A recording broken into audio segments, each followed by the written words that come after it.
로마서 12장 1절에서부터 2절까지 말씀, 신약성경 256면에 있는 말씀을 우리 다 같이 한 목소리로 합독하겠습니다. 다 같이 읽겠습니다. 그러므로 형제들아, 내가 하나님의 모든 자비하심으로 너희를 권하노니 너희 몸을 하나님이 기뻐하시는 거룩한 산 제물로 드리라. 이는 너희가 드릴 영적 예배니라. 너희는 이 세대를 본받지 말고 오직 마음을 새롭게 함으로 변화를 받아 하나님의 선하시고 기뻐하시고 온전하신 뜻이 무엇인지 분별하도록 하라. 아멘. 할렐루야.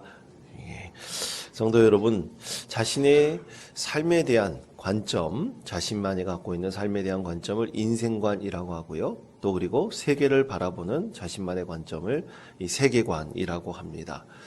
그래서 자신만이 보고 또 느끼며 습득한 정보를 가지고 자기 인생관과 세계관을 가지고 살아가는 것이 바로 우리의 모습입니다. 그런데 자기의 인생관이나 세계관으로만 세상을 본다면 그 이상의 것들을 우리가 보고 느끼고 깨닫는 것은 참 힘들어집니다. 그런데 이렇게 자신이 보고 싶은 것만, 또 듣고 싶은 것만 듣는 것을 가리켜 또 다른 말로 확증편향이라는 말로 사용을 합니다. 사람들은 그런데 대부분 이 확증편향의 마음을 다 가지고 있습니다. 그것은 저도 마찬가지입니다. 또 오늘 이 새벽기도에 나오고 이 말씀을 듣고 계신 여러분들도 다 마찬가지입니다. 그것을 가지고 있지 않은 사람은 단 한 사람도 없습니다. 중국의 전국시대 도가이 사상가였던 열자의 설부편에 보면 이 확증편향에 대한 아주 재밌는 한 이야기가 나옵니다. 어떤 남자가 도끼를 잃어버렸어요. 그런데 누가 훔쳐갔다는 의심의 마음이 들었습니다. 근데 때마침 이웃집에 있던 아이가 자신의 눈에 들어왔는데 이상하게 이 아이가 이전과는 좀 다르게 보이는 거예요. 태도가 좀 이상해 보이는 겁니다. 근데 아이를 계속해서 이 남자가 유심히 살펴보았더니 정말 아이가 이전과는 너무나 다르게 행동하고 있는 것이 보였습니다. 그래서 저 아이가 분명히 도끼를 훔쳐갔을 거라고 자기 마음을 굳게 먹었어요. 여기서 물증만 찾아내면 되는 것이었습니다. 그런데 다음날 뜻밖에도 집 근처 숲길 어귀에서 잃어버린 도끼를 발견하게 되었습니다. 찾았습니다. 그래서 집에 돌아오는데 다시 이웃집 아이를 보았어요. 그런데 아무리 살펴봐도 전날과는 느낌이 전혀 달랐습니다. 아이의 행동이 전혀 이전과는 다르게 이상하게 또 이상한 낌새도 느끼지 못했던 것입니다. 이 이야기는 누군가 훔쳐갔다는 의심의 마음에 확증 편향을 제대로 보여주고 있는 한 예라고 말할 수 있을 것입니다. 평소와 다르게 보이기 시작을 한 것입니다. 그런데 그것이 해결되고 난 다음에는 그 아이의 이전의 행동과 전혀 다르지 않은 것을 깨닫게 됐다는 것이죠. 성경에서도 이렇게 어떤 확증 편향의 아주 중요한 예를 보여주고 있는 한 예들이 참 많이 있습니다. 대표적으로 예수님을 보고 유대인들이 그렇게 얘기했어요. 어떻게 갈릴리에서 선지자가 나올 수 있겠습니까? 내가 예전부터 듣도 보도 보지 못했고 성경에서도 그렇게 쓰여져 있는 것은 단 한 군데도 없습니다. 유대인들이 예수님에 대해서 그렇게 확증 편향의 마음을 가지고 얘기한 것이 있습니다. 이처럼 사람들이 우리든 저뿐만 아니라 우리 모든 사람들이 자기가 듣고 보고 싶은 것만 듣는 경향들이 분명히 있습니다. 그런데 여러분, 이것이 결코 잘못된 것인가요? 그렇지 않습니다. 많은 사람들이 이런 마음을 갖고 있는 사람들, 그런 사람들이 과하게 보이는 모습들을 가지고 잘못됐다고 생각을 합니다. 그런데 여러분, 어떻게 자기가 보고 싶고 듣고 싶고 느끼고 싶은 것을 벗어나서 생각하고 또 그렇게 사고하고 듣는 사람들이 대체 얼마나 많이 있겠습니까? 대부분 사람들이, 모든 사람들이 다 이런 모습들을 가지고 있습니다. 이것은 결코 잘못되거나 나쁜 것이 아닙니다. 우리가 이것을 아주 자연스럽게 아주 편하게 받아들이게 된다면, 그리고 그렇게 자연스럽게 받아들이면서 내 마음을 아는 지혜를 얻게 된다면, 그러면 우리는 그것을 통해서 큰 기쁨과 감동과 또 평안을 얻을 수가 있습니다. 사람의 마음을 알아보는 그런 여러 가지 공부들이 참 많이 있는데요. 대표적으로 HTP 검사라는 그 검사법이 있습니다. 이것은 집, 나무, 사람을 그 앞자, 영어로 약자를 그 말에서 표현한 그런 검사법인데요. 어떤 아이에게 이 사람에 대한 모습을 갖고 있는 여러 가지 그림들이나 또 나무에 대한 그림들이나 또 집에 대한 그림들을 보여주면 아이가 그 그림에 대해서 한번 설명해 보라 그러면요, 아이가 그 그림에 대해서 설명을 할 때가 있습니다.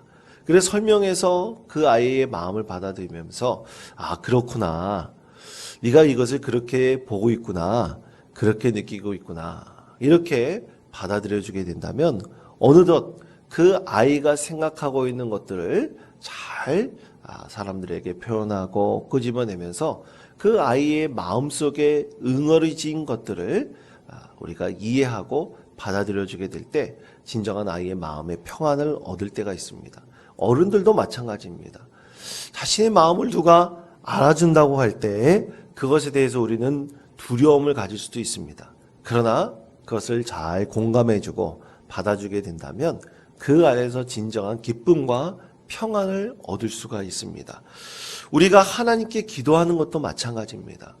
우리 하나님께서는 우리의 모든 것을 다 아시는 여호와, 나의 하나님 아버지 되어주시는 분입니다. 그때 하나님께 내 마음을 다 드러내게 될 때 하나님께서는 내 마음을 아시고 그리고 내 마음에 기쁨을 주시고 평안과 하나님이 주신 은혜를 내려주십니다. 그렇게 될 때 우리는 하나님의 관점으로 점점 세상을 보게 되는 은혜와 기쁨을 얻게 됩니다. 오늘 우리에게 하신 하나님의 말씀은 이렇게 말씀을 합니다. 로마서 12장 1절에서부터 2절까지 말씀, 이 말씀을 우리 다시 한번 한 목소리로 봉독하겠습니다. 그러므로 형제들아, 내가 하나님의 모든 자비하심으로 너희를 권하노니 거룩한 산 제물로 드리라. 이는 너희가 드릴 영적 예배니라. 너희는 이 세대를 본받지 말고 오직 마음을 새롭게 함으로 변화를 받아 하나님의 선하시고 기뻐하시고 온전하신 뜻이 무엇인지 분별하도록 하라. 아멘. 자, 이 세대를 본받지 말고 마음을 새롭게 하고 변화를 받으라고 말씀하십니다. 우리가 하나님의 관점으로 세상을 바라본다는 것은 참으로 놀라운 축복입니다. 왜냐하면 그렇게 하나님의 관점으로 세상을 보는 능력은 하나님의 사랑의 성품으로 세상을 분별하고 또 우리가 바라볼 수 있기 때문입니다. 다시 말해 우리의 성품, 우리의 인격이 하나님의 성품과 하나님의 인격을 우리가 닮아가게 될 때 우리는 자연스럽게 하나님의 관점으로 세상을 조금씩 보게 됩니다. 그리고 사람들과 만나고 교제하게 됩니다. 그렇게 풍성한 하나님의 성품과 하나님의 그 인격 또는 하나님의 인격을 우리는 위격이라고 얘기하는데요. 그 하나님의 인격의 모습으로 세상을 바라봄으로써 우리 주변의 많은 사람들과 교제하면서 그로 인해 기쁨을 얻고 또 은혜를 우리가 받게 됩니다. 축복의 통로라는 것은 바로 내가 하나님의 관점으로 세상을 점점 바라보게 되면서 하나님의 성품과 하나님의 인격이 나로 인해서 풍성하게 드러나게 될 때 우리는 축복의 통로로 하나님의 은혜를 경험하게 됩니다. 그래서 하나님의 관점으로 세상을 바라보기를 우리가 진정으로 원하는 것, 그것은 성경에서 우리에게 주시는 참 귀한 말씀들을 우리가 묵상하고 깨닫게 될 때 우리는 참으로 그 안에서 하나님의 귀한 성품과 인격을 우리가 닮아가게 됩니다. 이 하나님의 관점으로 세상을 바라보는 것에 대해서 성경에서는 두 가지로 말씀을 합니다. 첫째는 이 땅에서의 삶이 시험대라는 것입니다. 다시 말해 시험은 유혹입니다. 또 어떤 목적을 이루기 위한 테스트가 되기도 합니다. 우리의 성품이나 우리의 인격은 이런 시험을 참 많이 치르게 되고 또 시험을 통과하게 됨으로써 우리는 우리의 성품이나 인격이 개발되고 다듬어집니다. 사람의 모든 영역이 시험이고 우리는 그 시험에 항상 노출되게 됩니다. 어떤 시험의 종류들이 과연 있을까요? 예를 들어서 사람이 나에게 시험이 될 수가 있습니다. 또 성공에 대한 갈망이 나에게 시험이 될 수가 있고요. 또 여러 가지 사건이나 또 일들을 경험함으로 마음의 갈등을 겪게 될 때 그것이 시험이 될 수도 있습니다. 또 불의를 보게 될 때 그것에 대해서 분노하면서 그것이 시험이 될 수도 있습니다. 또 매일같이 일어나는 또 우리가 경험하게 되는 하루의 날씨도 우리의 시험대가 될 수도 있습니다. 여러분 어떻게 날씨도 우리의 시험대가 될 수 있을까요? 그것은 여러분 날씨가 흐리고 날씨가 맑고 또 날씨가 오늘처럼 이렇게 추운 날씨 가운데 어떻게 보면 사람의 마음에 짜증이 날 수도 있습니다. 또 어떤 사람은 날씨가 아주 맑으면 기분이 좋게 하루를 시작할 수 있습니다. 우리의 또 감정이 바로 이 날씨에 따라 변화할 수 있기 때문입니다. 우리는 그래서 매일같이 우리는 시험을 치르는데요. 우리가 그 시험을 잘 치르게 되면 우리의 성품이 개발되고 또 우리 성품이 변화됩니다. 그래서 하나님의 성품, 하나님의 인격의 모습인 사랑과 화평과 그리고 충성과 기쁨에 또 성령의 이런 여러 가지 열매들을 우리의 심령 가운데 열매 맺게 됩니다.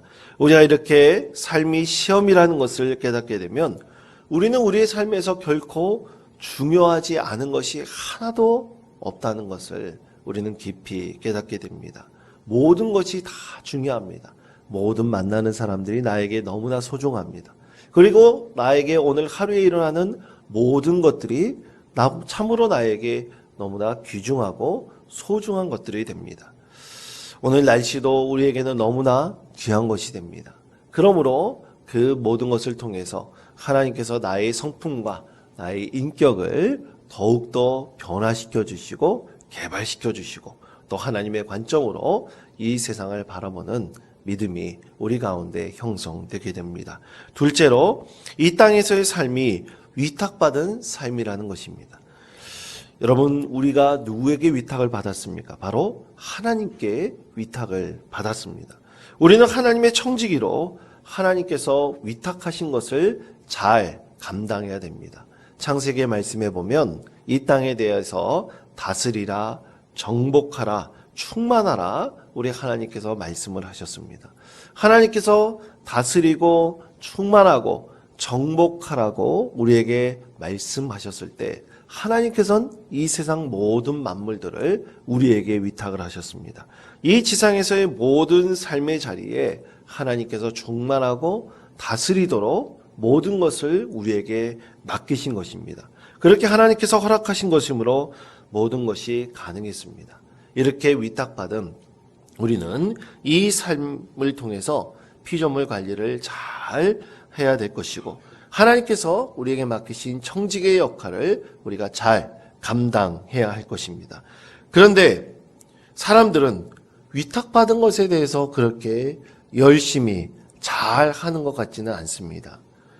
내 것이 되지 않으면 우리는 별로 신경을 쓰지 않는 속성들이 우리 가운데 있기 때문입니다. 그렇기에 위탁은 우리 그리스도인으로서 비록 내 것은 아니지만 하나님께서 나에게 맡겨주신 이 위탁받은 것을 우리가 하나님의 관점으로 잘 감당함으로 하나님께서 이 세상에 우리 가운데 주시는 큰 복을 주시고 또 은혜를 베풀어 주십니다. 이 청지기의 역할을 위탁받은 것을 잘 감당할 때 하나님께서는 그 가운데 참으로 우리의 성품이 하나님의 관점으로 새롭게 되고 변화되는 은혜를 우리 가운데 베풀어 주십니다. 이것을 알고 열심히 행하는 그리스도인들은 하나님께서 목적이 이끄는 삶으로 우리를 인도하십니다. 그러므로 우리는 이 세상의 모든 시험대이며 위탁받은 삶임을 분명히 깨달아야 될 것입니다. 그 안에서 우리는 참된 자유를 경험할 수 있습니다. 사랑하는 성도 여러분, 우리가 목적이 이끄는 하나님의 주신 귀한 삶이 우리 가운데 있습니다. 오늘도 주님께서 주신 귀한 삶을 우리가 성실하게 신실하게 잘 감당함으로 하나님의 관점으로 세상을 보시며 또 하나님의 성품과 인격을 잘 변화시키고 또 닮아감을 통해서 하나님께 영광 올려드리는 귀하고 복된 하루가 되시기를 간절히 축원드립니다.